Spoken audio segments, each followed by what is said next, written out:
श्री राधे कृष्णा साथियों, मैं आपकी होस्ट एंड दोस्त श्री कृष्णा बात कर लेते हैं। सावन के पावन महीने की बात कर लेते हैं। 30 जुलाई से प्रारंभ होकर 28 अगस्त तक चलने वाले उस पावन महीने की जिसकी पूरे वर्ष इंतजार होता है। भगवान महादेव की कृपा बारंबार बरसती है और माता पार्वती आपको सारे सुख प्रदान करती हैं।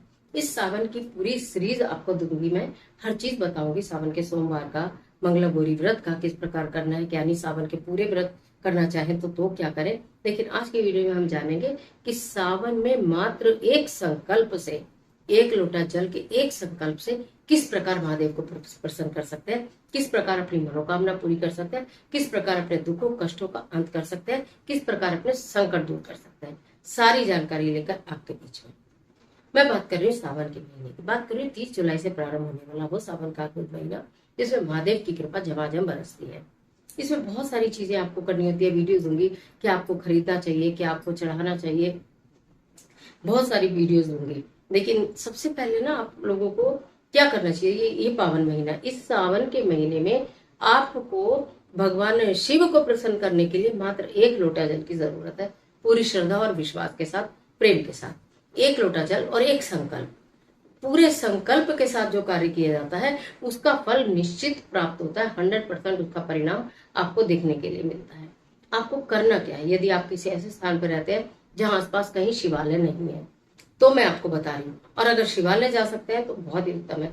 महिलाएं किस प्रकार पीरियड में पूजा करें, गर्भवती महिलाएं शिवलिंग पर जल चढ़ाएं या न चढ़ाएं, ये भी जानकारी इसी वीडियो में मैं सम्मिलित कर दे रही हूँ। वीडियो पर अंत तक मेरे साथ बने रहिएगा जिससे पूर्ण जानकारी और सटीक जानकारी आपको प्राप्त हो। आपके घर में बेल का वृक्ष नहीं हो तो ये महीना सर्वोत्तम है अपने घर में बेल का पौधा या वृक्ष लगाने का। आप अपने घर में एक गमले में सुंदर सा बेल का छोटा बड़ा कितना भी पौधा लाकर लगाइए। सावन से पहले ही आप लाकर अपने घर में लगा भी सकते हैं, नहीं तो अगर वीडियो आपको जब मिले तभी आप लगा लीजिए। आपके घर में पहले से ही है बेल का वृक्ष तो बहुत ही अच्छी बात है, होना भी जरूर चाहिए। तो सबसे पहले बता रही हूँ, उस बेल के वृक्ष में प्रतिदिन आप एक शिवलिंग का निर्माण करें प्रतिदिन, और शिवलिंग का निर्माण कर उस पर जलाभिषेक करें और उसी वृक्ष पे से तोड़कर एक बेल का पत्ता आप उस पर अर्पित करें। साधारण एक चावल का दाना। पहले दिन जब आप पूजा करें तो हाथ में अक्षत लेकर आप ये संकल्प लें कि हे भोलेनाथ, हे भगवान शिव, हे देवों के देव महादिदेव, मैं ये पूरे सावन के महीने में आपको प्रतिदिन एक लोटा जल अपने घर का समर्पित करूंगी, अर्पित करूंगी या करूंगा। मेरे इस भाव को कृपया आप सहर्ष स्वीकार करें। ठीक है, इस भाव से आपने एक संकल्प ले लिया। देखिए, जब हम संकल्प लेते हैं ना तो भगवान उसको पूरा तो जरूर कराते हैं, लेकिन बीच में कभी कभी आपकी परीक्षा भी लेते हैं। तो जब भगवान परीक्षा लेना तो घबराना मत, डगमगाना मत, और अपना संकल्प पक्का रखना कि मुझे करना है। ये आपने करना है, एक चावल का दाना, एक बेलपत्र और जो शिवलिंग, पार्थिव शिवलिंग बनाया है उसका निर्माण करके आप उस पर जल अर्पित करें। और संध्या के से पहले पहले आप उसका विलय कर दें। यानी कि जैसे ही आपने ये शिवलिंग बनाया है मान लिया, तो ऐसे दबाएं हथेली से और आप उसका विलय करके और आप उसमें जल अर्पित कर दें। और अगर आपको पूरे 30 दिन वो शिवलिंग एक रखना है, कुछ लोग एक शिवलिंग बनाकर 30 दिन भी रखते हैं, यूं तो शिवलिंग बना के दिखा के पूरी जानकारी उसमें भी दूंगी। बात एक लोटा जल की है कि आप इस तरह कर सकते हैं शिवलिंग बनाकर। अगर आप शिवालय जाए तो शिवालय भी प्रतिदिन एक बेलपत्र और एक चावल का दाना अवश्य लेके जाए। लोटा भी आपका होना चाहिए और जल भी आपका होना चाहिए, ये शर्त है। ऐसा नहीं है कि लोटा भी वहीं से मंदिर से, बहुत लोगों का मंदिर जाते देखते हैं वहीं से लोटा लेते हैं, वहीं के नल में से जल लेते हैं और अर्पित कर आ जाते हैं, फिर कहते हैं हमारे काम नहीं बनते। थोड़ा तो एफर्ट डालने चाहिए ना। लोटा भी आपका, जल भी आपका।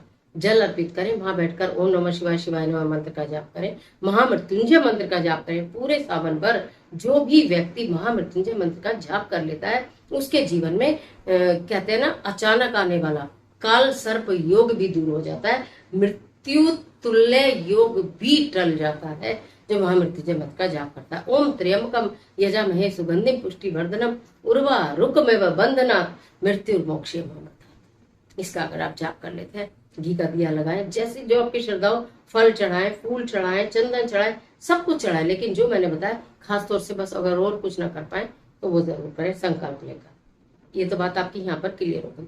अब बात करते हैं कि कहते क्या गर्भवती महिलाएं शिवलिंग को स्पर्श कर सकती हैं? क्या गर्भवती महिलाएं शिवलिंग पर जल अर्पित कर सकती हैं? जी बिल्कुल कर सकते हैं। यदि आपकी सामर्थ्य है, आपकी स्थिति ऐसी है कि आप शिवालय जा सकती हैं, तो जरूर अर्पित करिए। आपकी स्थिति ऐसी नहीं है तो घर में बेल का पेड़ लगाइए, उसके नीचे गमले में शिवलिंग की का स्थापना कीजिए और वहां पर आप जल अर्पित करिए, बिना किसी डर के, बिना किसी परेशान के। भगवान भोलेनाथ की पूजा आप कर सकती हैं। अब बात करते हैं महिलाओं की। अगर पीरियड सूतक पातक आ जाएगा तो फिर ये पूरा महीना कैसे कवर होगा। अगर आपको पीरियड आते हैं, ठीक है, तो उसमें वो 5 दिन आप स्किप कर दीजिएगा, फिर पुनः सिर धोकर आप उसे अर्पित कीजिएगा। उस दौरान केवल आप मंत्र जाप करिए, लेकिन शिवलिंग का निर्माण करना या जल अर्पित करना वो नहीं करना पड़ेगा। ठीक है, आप मासिक जाप करिए, उसकी कोई मनाही नहीं, उसका कोई दोष भी नहीं। पीरियड की बात हो गई, गर्भावस्था की भी बात हो गई कि आपको कैसे करना है। सूतक और पातक की भी सेम पोजीशन है। यदि आपके घर में सूतक लगा है, सूतक मतलब बच्चा पैदा हुआ है, तो आप जब तक उसका हवन नहीं होता तो आप ये कार्य को नहीं कर सकते। पातक लगाए किसकी मृत्यु हुई है तो भी जब तक उसका हवन नहीं हो जाता है, जो भी संस्कार होते हैं वो नहीं हो जाते, तब तक आप नहीं कर पाएंगे। लेकिन मानसिक जाप की किसी भी स्थिति में कोई मनाही नहीं है। संकल्प लेकर 1 लोटे जल का भगवान शिव के समक्ष लेना। कहते हैं 1 लोटा जल से प्रसन्न होने वाले देवों के देव महादेव है, लेकिन श्रद्धा और विश्वास तो प्रभु को दिखाई देता है और उन्हें सिर्फ वही चाहिए, आपके भाव, आपकी श्रद्धा, आपका विश्वास।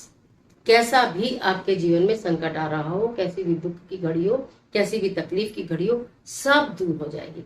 अगर आपके जीवन में किसी भी चीज का ऐसा भाव है जो बहुत दिनों से पूरा नहीं हो रहा, तो उस भाव के साथ करिए, वो अभाव भी दूर हो जाएगा।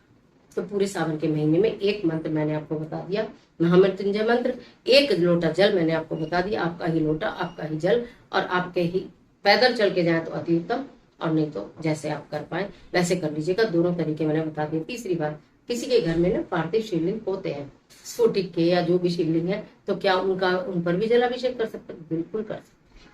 अब बात होगी जो अपने बेलपत्र चढ़ा रहे हैं अपने घर में, उनका क्या करेंगे? वहीं कहीं पेड़ के नीचे दबाते रहिए। आज के लिए इतना इजाजत दीजिए। इस तरह के तमाम वीडियोस को देखने के लिए चैनल को सब्सक्राइब कर लीजिएगा, बेल आइकन का बटन प्रेस करिएगा जिससे आपको नोटिफिकेशन मिले, और वीडियो अच्छी लगती है तो एक लाइक जरूर करिएगा, फ्रेंड्स के साथ शेयर करिएगा, कमेंट बॉक्स में ओम नमः शिवाय जरूर लिखिए। राधे राधे।